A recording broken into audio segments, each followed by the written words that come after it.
With the start of the new year, the St. Andrews campus has been bustling with the hustle of new resolutions and district soccer games, in addition to ample World War III jokes. Today we cover it all, but first we go to Maya to hear some resolutions for the new year. Do you have any New Year's resolutions? If I have one, it's probably to make a point of writing more. Read more.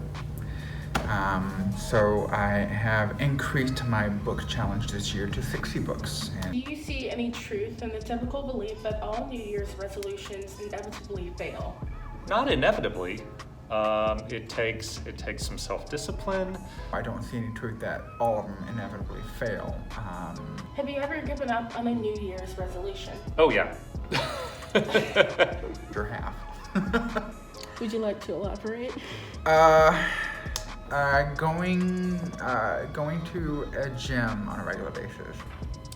Last year, I really tried to get back in the habit of going to sleep and waking up at consistent times. Happy to see our students and faculty starting 2020 off on the right foot. Now let's see how the soccer team is faring going into 2020 with an 18-0 undefeated winning streak since 2019 play. Here at Millsap today after the recent 9-0 victory against Yazoo County with soccer captain Kate Rodemeyer to ask kind of afterthoughts from the game, post-game thoughts, and how we're looking for the rest of the season. It went pretty well. We got a lot of younger people in to play, which doesn't happen as often, which is really great to see a lot of the younger people improving and getting their touches on the ball.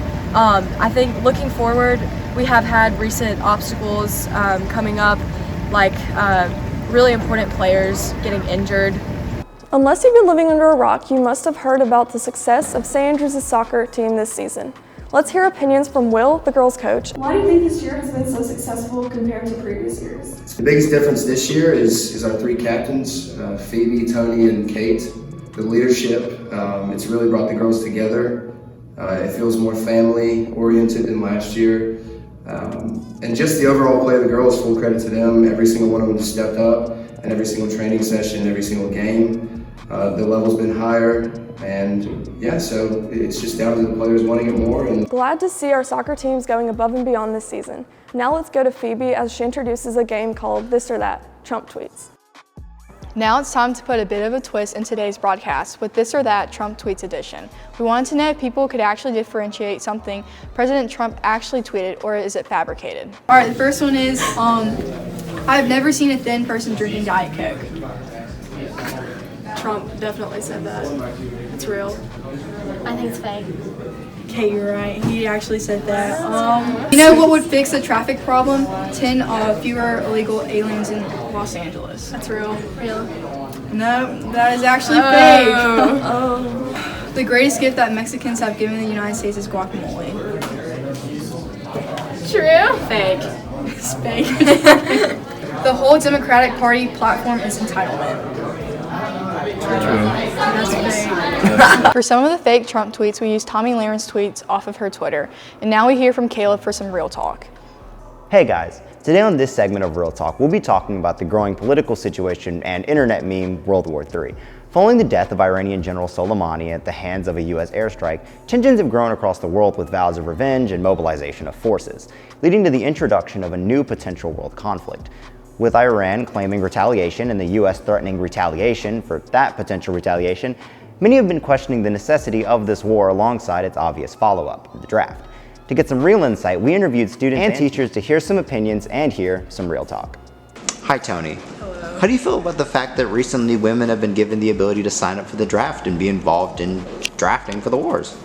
I think that since men and women should be equal, that the fact that women have the opportunity is good if they want to do that. But I personally don't really like the idea of war and having to fight people, so. I was just wondering, what were your feelings about this developing conflict, or developing supposed conflict between the United States and Iran? That's looking like it's going to develop into something globally. How do you feel about how this conflict might play out or end up working out if it ends up becoming a full-blown conflict? Well, I hope that, first of all, they will end up with a diplomatic solution to the problems. Sanctions have obviously been imposed, and I believe the administration is pressuring some of our allies to impose similar economic sanctions on Iran. An attempt to destabilize an Iran that was becoming more stable after the Iran nuclear deal that was negotiated with Group of Five.